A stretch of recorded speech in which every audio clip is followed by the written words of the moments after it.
औज़ुबिल्लाहिमिनश्शैतानिर्रजीम बिस्मिल्लाहिर्रहमानिर्रहीम। हमने पिछली वीडियो में अल मालिकु अल्लाह का सिफाती नाम जो है इसकी फजीलत के बारे में ज़िक्र हुआ।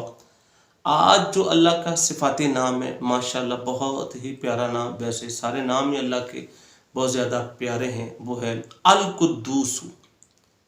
इसको या कुद्दूसु भी पढ़ा जा सकता है।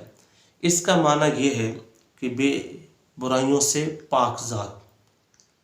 उलमा फरमाते हैं कि ज़वाल के बाद इस इस्म का बकसरत से ज़िक्र करने वाला जो है अल्लाह ताला उसको रूहानी अमराज से पाक कर देता है। रूहानी अमराज जो हसद है, ग़ीबत है, चुगली है, ये वो है जो रूहानी अमराज है जो ज़ाहरी तौर पर नज़र नहीं आती। हसद नज़र नहीं आता, ग़ीबत नज़र नहीं आती, चुगली भी नज़र नहीं आती। तो ये जो रूहानी अमराज है इसका इलाज ये है कि ज़वाल के बाद ये विर्द करना अल कुद्दूसु अल कुद्दूसु अल कुद्दूसु, इसका बकसरत विर्द करते रहेंगे तो अल्लाह ताला इंशाअल्लाह रूहानी अमराज से पाक कर देगा। इस तरह के मज़ीद वीडियो सुनने के लिए, देखने के लिए आप आवाज़ हक मोहम्मद नदीम कादरी के साथ ये चैनल सब्सक्राइब करें ताकि आप तक इस तरह के मज़ीद वीडियो पहुँच सकें।